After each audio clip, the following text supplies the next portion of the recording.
Hey, Chris. Morning. Morning.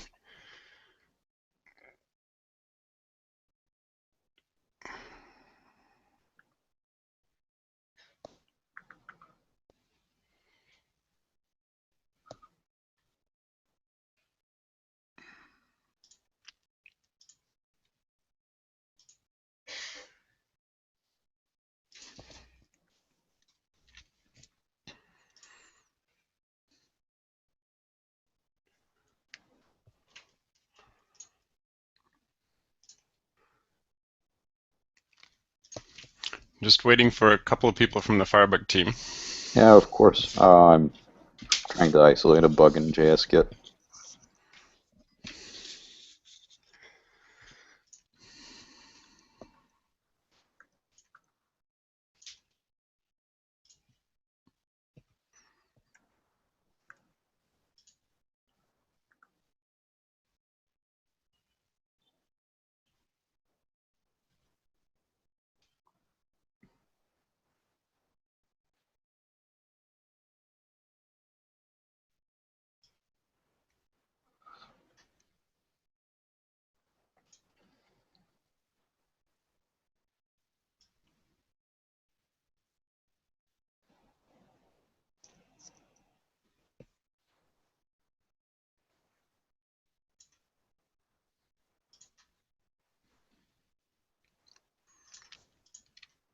Hi, Onta.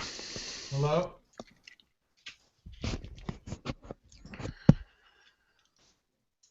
All right.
All right. I'm about to get started if you guys are ready.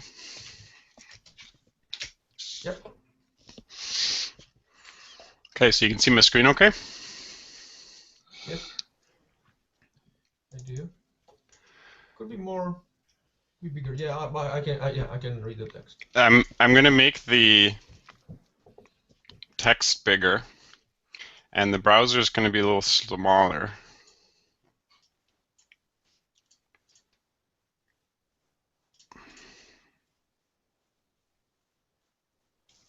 So that should help. Can you see the Mm-hmm. text okay? Yes, it's a lot better now. Yes. There. All right.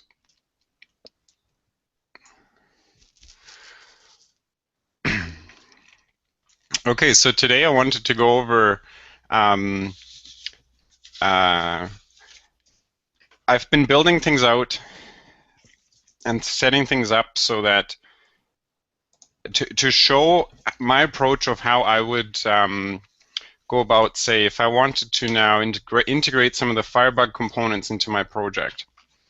So I'm interested in pulling out certain pieces of Firebug into my stack. So before I would go ahead and do that, I would set up a development system for the Firebug stack.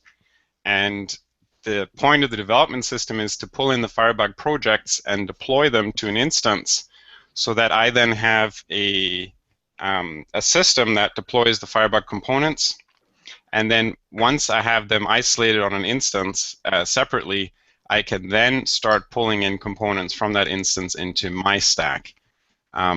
So I want to go through, and I'm actually going to start building out a stack for Firebug that includes, it's going to be actually more for Mozilla because it's going to include the Firefox SDK, various pieces of tooling from Mozilla to facilitate the development of Firebug, and then possibly extensions for DevTools and Firebug and so on. So to start, I wanted to just recap a few things that I've updated, and then we can go through the file system layout and how this whole thing is designed to be set up. Okay, so devcomp.io, I'm going to be updating now throughout the week to include everything sort of in one place, so all the information will be in one place, and this is going to now start developing into documentation.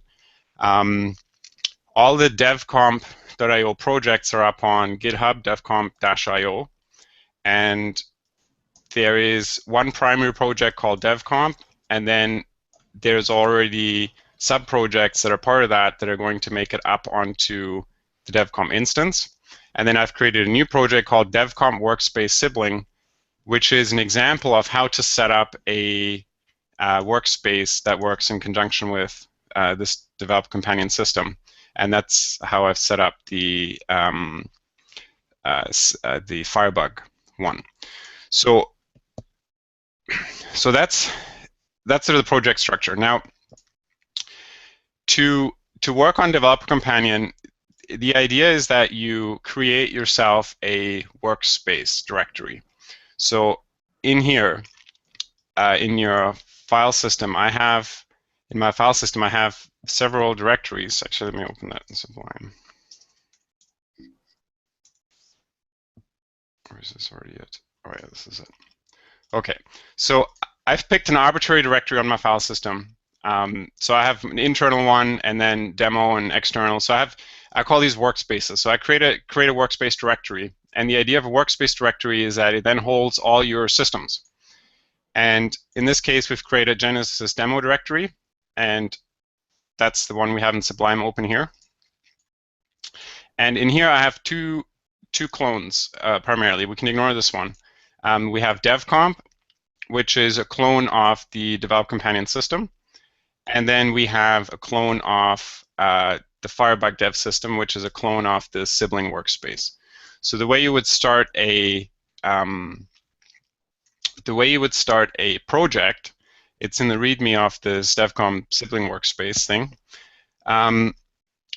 So you create a directory, arbitrary directory, and then you're going to clone Develop Companion, and then you're going to work on your own system.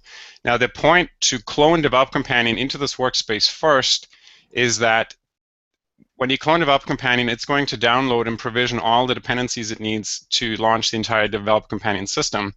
And then when you build your own systems alongside of this, they're going to derive off the Develop Companion system and locally symlink all the dependencies to Develop Companion. So by cloning this first and using this as a foundation, you can use Develop Companion as a reference implementation. So if you're working on your project and something's not working or whatever, you can see how it's done in the Develop Companion instance.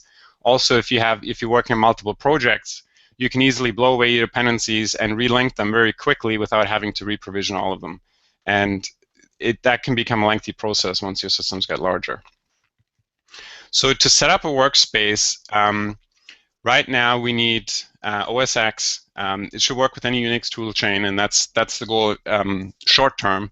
For Windows, I'm planning on recommending just using a VM for now.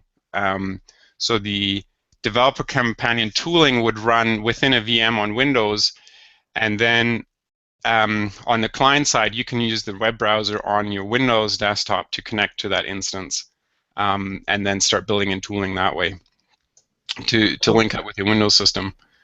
so by VM, Sorry? So by VM, you mean virtual machine running Yeah. inside Windows? Yeah, right now. And there's no reason why all the command line tooling shouldn't work on Windows. It makes heavy use of symlinks, but they're not. I mean, they're a nicety, but there's ways around it, and I have to look at it. But I think realistically, it's going to be a Unix toolchain for a while. But we do have developers on Windows that need this too, so I'm going to try and get it all working through the VM nicely. So okay, so first of all, to set up Developer Companion, and this is the similar procedure that goes for all systems. So the idea is that you create your workspace directory, and then into the workspace directory you place a credentials file that's called the same as your project.activate.sh, and this credentials file contains IAM credentials for AWS. So you need an AWS account right now, and I recommend getting a dedicated account to start off with. It doesn't modify anything existing. It just adds things and keeps track of what it adds. But it's best to create your own account. And then we have to configure the PIO tooling. So these configuration options, they're going to change slightly, and there's going to be ways to configure this automatically, but right now you just insert your own random UIDs, and it creates its own host name and sort of namespaces off these by hashing them up. As long as these stay the same, every time you work on the system, you're going to get the same instance back, because that's how the host name is resolved. So just use different ones for these for different projects right now, and then these are going to get more, like this epoch ID shouldn't change with different projects, and I can get into all that later. It's not really totally wired up yet. Okay, so then to clone it, so you have a activation file, devcom.activate.sh, and then you're going to clone Develop Companion, the master instance. So then we're going to add, so this is the Develop Companion project, which I'll go through in a minute. So you clone it, you go into the directory, and then now that the activation file is there, you call install. And then after it's installed, you activate your shell so that you have the proper prompt and so on. So let me just close these up. We'll go through this again. So we're going to Genesis demo. So in here we go devcomp. We're in devcomp, so we'll go source bin. You can see that it's switching environments. It found NVM. It's using activating node and npm and showing you where it is, and then you'll have Develop Companion running. Now, it also adds something to your path. It adds your local workspace to your path. Could you increase the font a little of the badge? Oh, cool. So in the path, it's added Genesis devcom bin automatically, so you can link your dependencies in there. So this activation script is right now is specific per project, and it just gets its own path, and then it switches your environment. And this is going to now link into common bash modules as well. So the idea is that at every level of every technology in the stack, you can extend from other pieces. So this bash scripting, the S activation script, is going to have in it what it needs and what's custom to this project, and then it's going to inherit from a more generic template, which can get developed over time. So that's the activation file. The install that I've already run here, and it downloads all the dependencies, so I'm going to skip that. But the install, again, gets the path. Then it initializes any submodules if the node modules directory doesn't exist yet. It installs npm submodules, does some linking, and then most importantly, after, so the root package has SMI CLI. So this SMI is the package manager. The root package.json has that as a Node.js dependency. So that gets installed, and then once SMI is installed, then we use SMI to install the rest of the dependencies for the project. Now, SMI is a package manager that's designed to take NPM to the next level by supporting mapping of arbitrary URLs. So if we look at the SMI repository, so github.com sourcement SMI, we have a way to define. So with npm, you have a dependencies, and you give it the name, and it goes to the npm registry. So to make that more distributed with mappings, you can give it an alias, just like an npm. So that would be equivalent to SMI CLI. But instead of just finding a version, you define a locator. And locators can be URLs to an archive. It can be a Git URL to a private repository. It can be a relative path, or it can be a reference to a catalog, and then the catalog is declared up here, and so on. So it's a way to abstract the and overlay dependencies. So if you use a catalog for your package, say, and SMI works totally independently of PIO and everything else. So PIO uses SMI to do all its dependency management. So with SMI, you can declare a package, declare a catalog, locate a catalog somewhere, and then use a different catalog when you're in a different environment, and so on. So SMI really gets to do all that. And I was going to go into more detail with SMI today, but there's various examples in these projects already, and I think there's going to be more benefit for me to go over some other aspects first before we get into more detail with the package manager. Okay, so then SMI installs the rest, and then we're all set up. So this workspace here now is after the installation and after we have activated it. Where is it?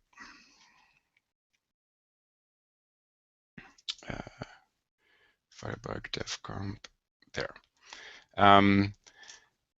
Activate, okay, and then we can deploy the instance. So in this case, I have already deployed the instance, so I just go PO deploy. Okay, so I have to install it. Oh, I did call clean. Okay. so it's clean. So I'm installing it, and now because it's not linking everything, so now it's installing all the packages. So now it's downloading based on the catalog. So we have here upstream catalog. So based on this catalog now, it's provisioning all the packages.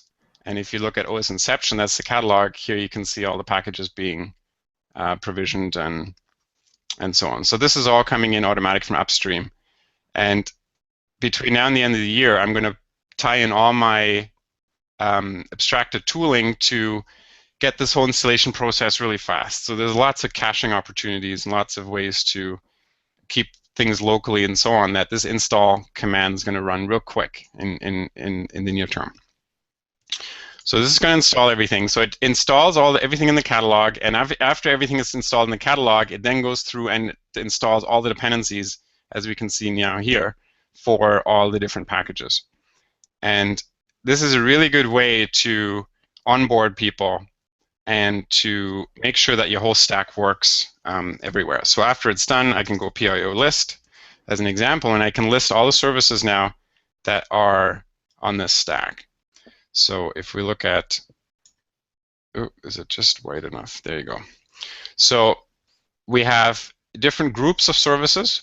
These are more arbitrary and just sort of more for reference. And then we have different services. So these are the PIO services are all on github.com pinfio. So the PIO is our primitive services I'm building out, and this is the code base I'm going to be actively refining now between the end of the year to splice in all my nice primitives and get PIO has been hacked together to get this whole thing working, and the point was to get a bootable system up that we can start collaborating with, and now I can tie in all the nice primitives to just to clean the whole thing up. So those are the PIO services, and then and the services are ordered depending on a depends order. So if we look at the catalog. As an example, here's one. When you define map, so this is a mapping is an SMI convention or a CommonJS eventually, hopefully. So here we define our packages, and then we're saying that this package depends on another package. So with mappings and your declarations, obviously objects are not used. You don't specify order with with an object. So we are just mapping keys to values here, but to create some kind of order in terms of what needs to be installed first, we use the depends here. And this can be layered on top of requirements that are already declared by this package in the package's package.json file. And again, there's various ways to layer that, and we don't need to get into all that, and that'll be all part of the documentation that's going to make it into the SMI repository separately. So this has tests and everything, and I'm going to be building this out to cover all these different scenarios. Okay, so that's the mappings. That's all I want to cover there. And then here we have the service. So now I can go PIO deploy, and it's now going to run through the services. And if nothing has changed, it's just going to skip the deploy.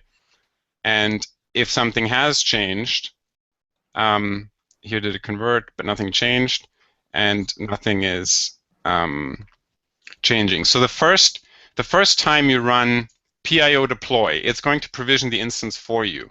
So after you now have, where is it?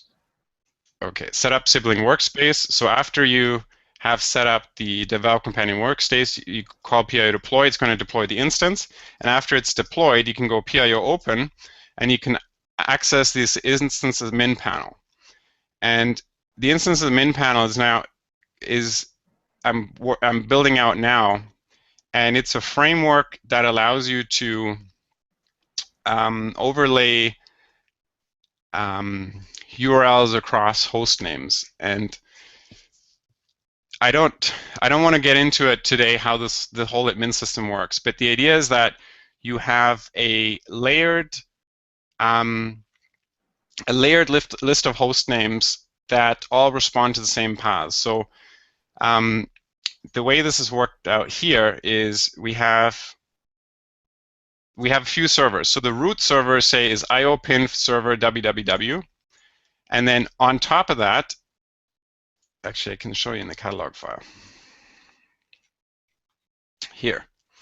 So this iopinf server www has a certain capability that allows you to overlay the www directory. So if we go to devcomp, we have services devcomp, io devcomp as an example. In server, no, in learn. So this is a package that extends this www server. In server.json, we simply require the server for our own module, our own directory, and then we just have to declare a www directory where we can then start defining routes. And we can either have a hard route or an overlay route, and this information from here gets passed upstream as requests are made based on what's configured here. And I'm just going to sort of mention this briefly because this is going to be a whole week to go through. But we're saying that first we want to hit this host and port. Then we want to hit this host import, and we're going to provide a theme header. And then we're going to hit this host import. And the idea is that a request comes in, say, for the root domain. It first hits this. If it gets a 404, then it's going to go to the next one until it finds it, until it finally returns. So this is a good way to layer together a whole bunch of dependencies into one host name, and then depending on the URL and which server declares that route is going to determine which server it's going to hit. And with this way of organizing your development UI, you can instantly get a whole bunch of modules and features automatically layered into your UI without you having to do anything, and then you just add on top what you want. So in this case, we're just overriding a config value for a body widget. Whereas so here in learn.devcomp, we go index overlay JSON, and in OS Inception, IOPinf, www, we have index overlay JSON. So here it has a different value. And then index overlay HTML is another overlay file which gets used and gets pushed up to Bootstrap source themes index, which customizes this, so on. So you don't need to understand this, and that wasn't the point. The point was just to sort of illustrate how things are layered, and this concept now can be reused for all admin systems, and that's the point, that we have a stock of components that we can use for admin systems, documentation, or whatever, and that can be easily used. So I'm going to go through now in much more concrete fashion how this is developed, how I now set up a sample service for Firebug in a much more concrete way. So that's Firebug. So that's DevComp. We have our admin. So now we're going to go to Genesis demo Firebug, and here we're just going to go source bin activate.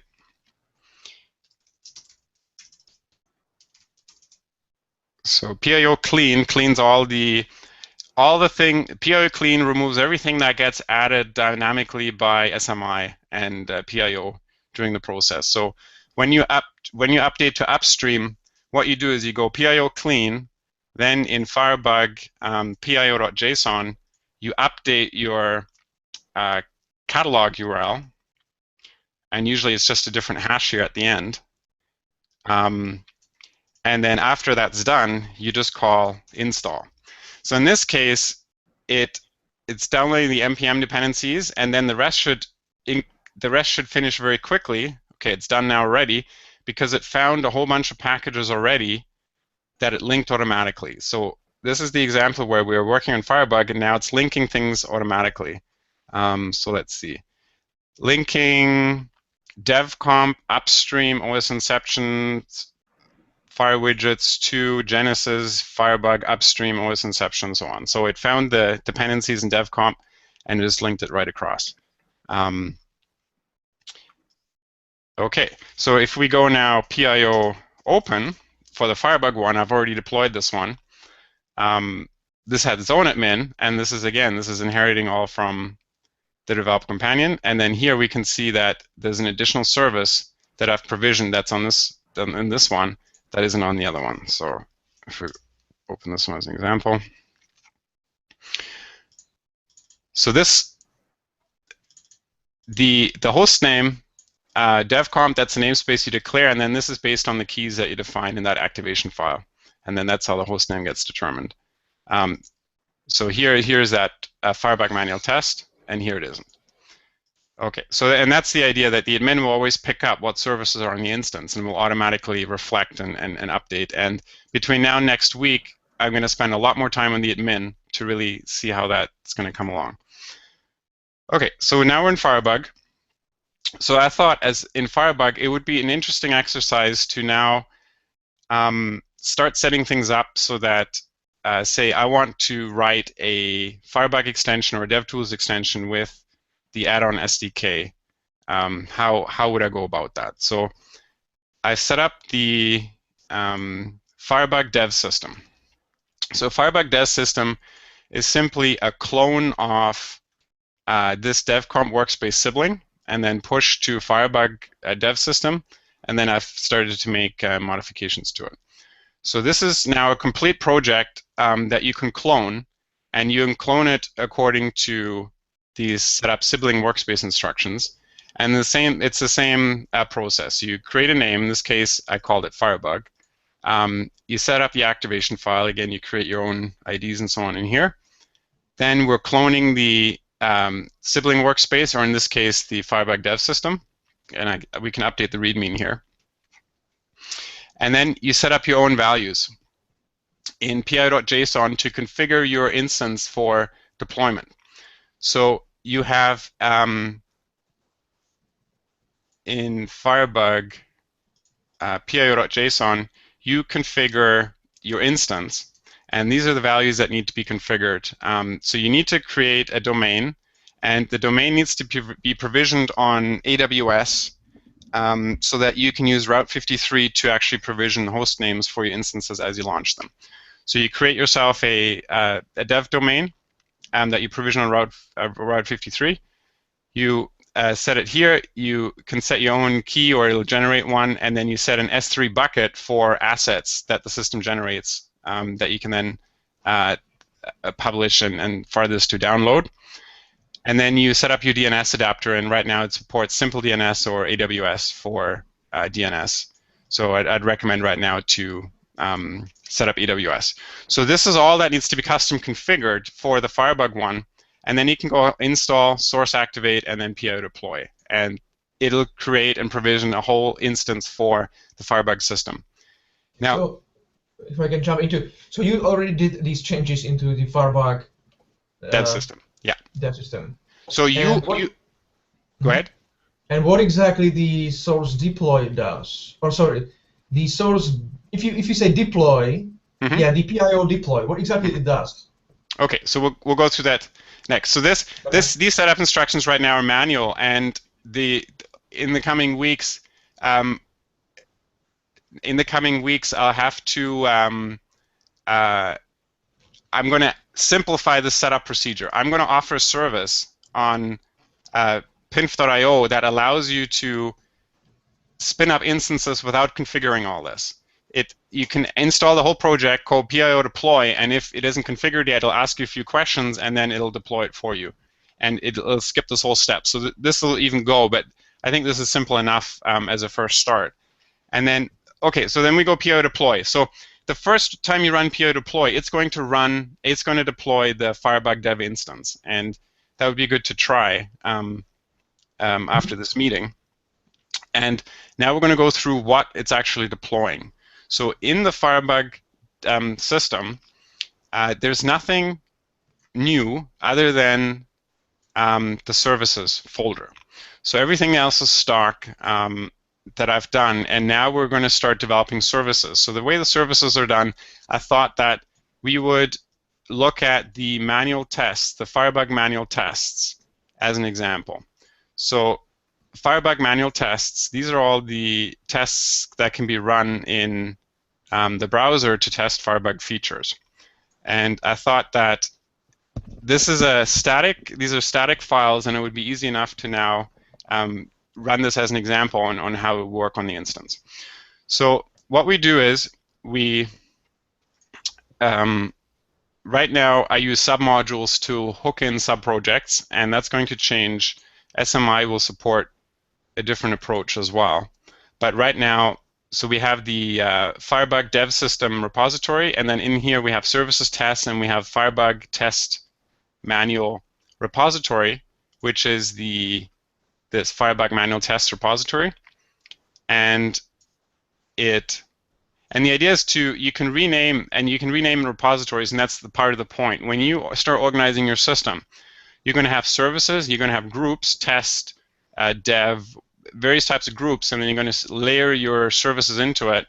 And the service naming convention should be based on how you want to structure things for the system. So I'm using firebug.test.manual to create a unique namespace, because these service names need to be unique across the stack. So firebug.test, because we're in the Firebug repository, so we can skip that, and then sorry, we're in the Firebug repository, we're in the test group, and we're using the manual test. So that's the convention here, and that can assist with expanding on this.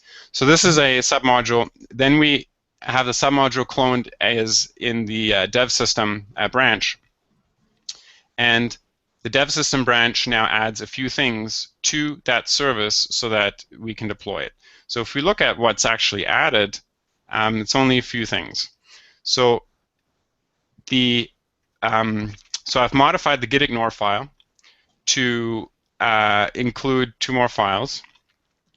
I've updated the README, and the idea now is that this repository can now be used in 2 ways. So usage, it can be used standalone, place this repository onto a web server and serve it as static HTML. So that's the current way of using it.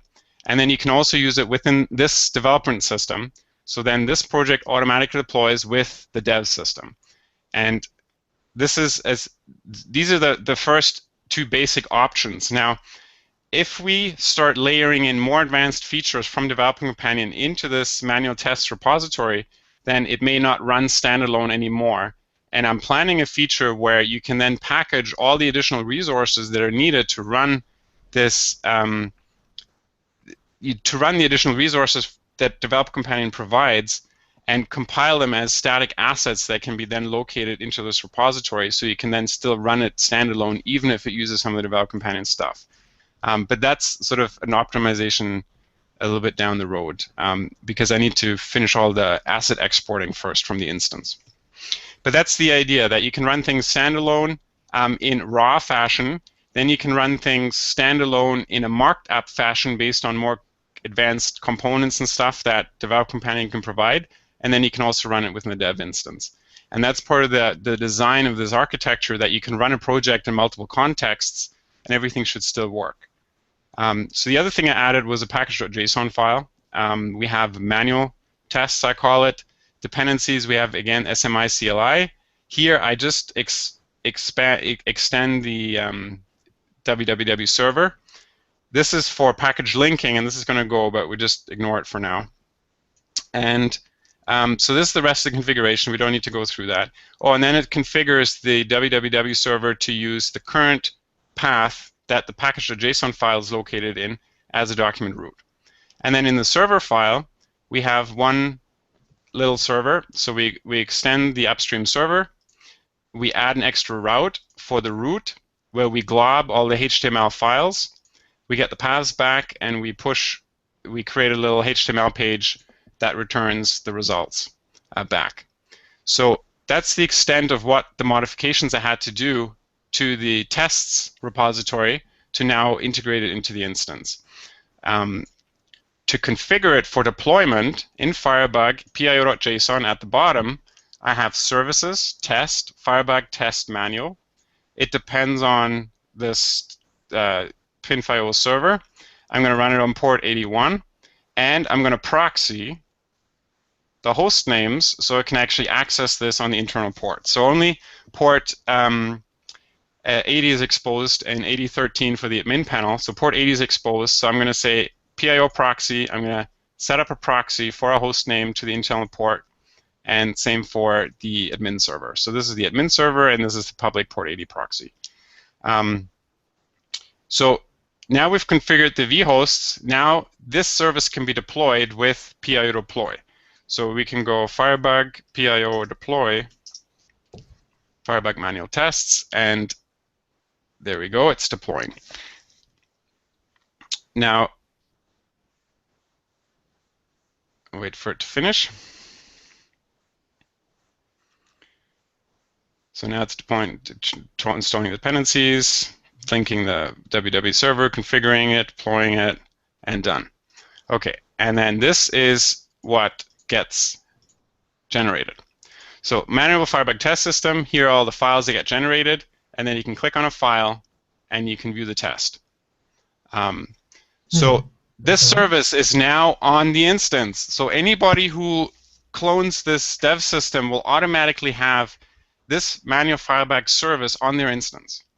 So this is step one, and now you can go into, say, if we want to expand this manual firebug test system, we can now start developing a more advanced UI for the test system, for instance, where people can submit test results or submit comments or add new tests and so on.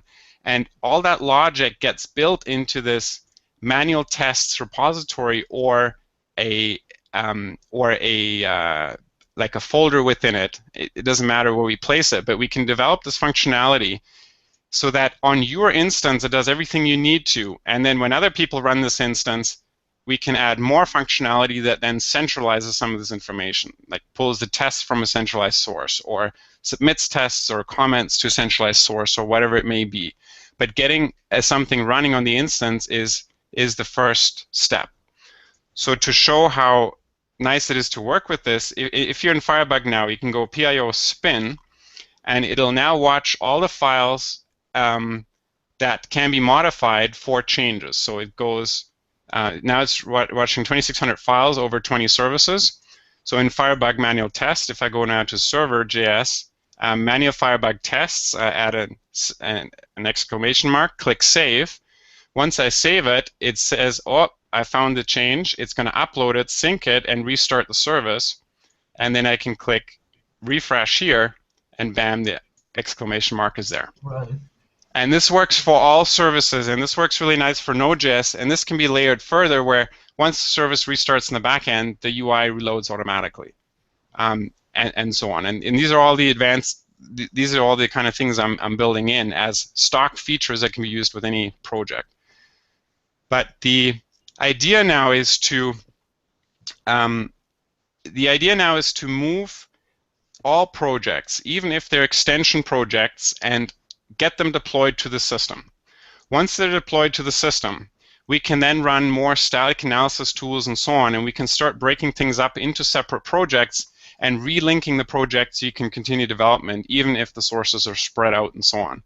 And the way I'm going to go about this now is I'm going to build a couple of dev services the way I see how they should work to, for instance, build an SDK, a Jetpack extension, and then build an extension to a Jetpack extension. So how would I build a plugin for a Jetpack extension, and how would that work in a system like this? And set it up in a way where we can then build plugins as separate services or as separate projects, and then load them in and run them in the base containers we set up. So I see a base container for, as I said, a plugin within a Jetpack extension, a Firebug extension, a DevTools extension. So these are all sort of base containers we can set up, where we can then pull in different code projects and run them within those frameworks. And the idea is that you make any code change, and then all projects that are dependent on that code change will reflect an update. And the changes will trickle through. So with this approach, this showed how to deploy a service, get it running on an instance, and start running it on an instance. So the next step is to expand a little bit more on the local command line tooling that you can use, say, to spawn a browser with a certain profile and a certain configuration, including a certain extension and so on, and how that's going to work. And that's an aspect I'm still building in as the next step now. Right. So one question just came up to my mind. So what if we wanted to extend that workspace with an extension for Firebug, for example, and then extend the deploy process somehow, so it is possible to test easily the extension. So right, like an automatically packaging script that would run on the server. So it would automatically install the extension in proper Firefox profile. Right. Yeah. Right. So I have those primitives, and I have that built in other tooling over the years, and I now need to pull all that back into this. But that's the goal. What I want to be able to do is I want to go PIO open, and I want it to start a Firefox instance with that loads this admin system. And then this admin system is going to download a Jetpack extension that will then add more functionality to this IDE that will come up as step one. And then I want to build a system where if you make source changes in here, you can load new code right into that Jetpack extension as the first test. Then the next step would be to set it up so you can run multiple, using this setup then to set it up so you can run multiple Firefox profiles. So you can, what would happen is, say, Firebug test manual, or let's say it's an automated test or whatever. You declare a service, you implement a service for that, and then in the service's package.json file for a specific namespace, you would advertise additional capabilities. You would, for instance, say that this project can run within a service that we set up that manages Firefox profiles, for instance. So this service would declare it's runnable within this Firefox profile service, and then in the admin system, it would detect that metadata, and then when the system shows up here, it provide a button for you to click and say launch and test. And you click that, and then it would launch the Firefox profile with all the configurations, everything linked up to the server to then launch that profile, run it for your instance, and this admin would track all your debug output. So you'd have a live log of your debug output, and you can reach in and do. You need to be able to see everything that's going on with your system in one place, and that's what this admin system is for. And then the idea is later on, people clone the dev system, they see this, they click a button, they can run it, and then they click another button that brings up an integrated editor where they can make edits right in here and then submit them to Central Firebug or whoever. Right. And so on. So it's really endless on how you can layer this once you get started. Cool. That's cool. So what can we use immediately now? Like, let's say that use case which would help to start Firefox on proper Firefox profile automatically with that extension installed. You know, if, for example, if I'm developing an extension for Firebug, right. I need to run it together with Firebug on a specific profile. So right. it should be able to install Firebug, even that extension, run Firefox and stuff. Right. Exactly. So now I have a million ways in how I can take this, and it's really a matter of interest and really a matter of who's interested and who can contribute.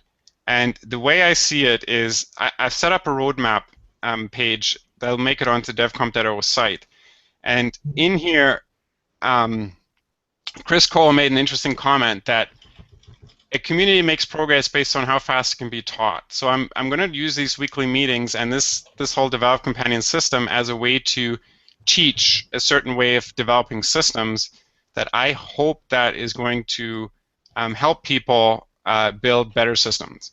So I'm going to build this whole system out between now and the end of the year, and I'm going to try and solicit people from the community who are saying that, yes, I'm going to start developing a dev system for my stack.